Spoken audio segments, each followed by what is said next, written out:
Dan saya beri peringatan, jenderal-jenderal dari manapun, apakah jenderal dari TNI atau jenderal dari polisi atau mantan jenderal, tidak ada alasan kami akan bertindak atas nama rakyat. Prabowo ultimatum sikat jenderal TNI dan polisi jika bekingi tambang ilegal.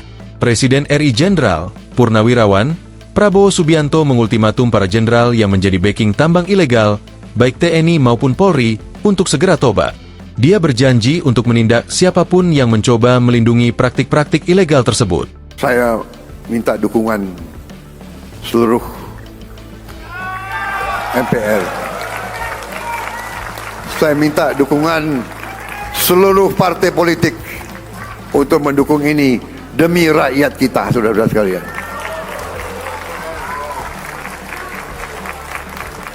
Dan saya beri peringatan, apakah ada orang-orang besar, orang-orang kuat, jenderal-jenderal dari manapun, apakah jenderal dari TNI atau jenderal dari polisi atau mantan jenderal,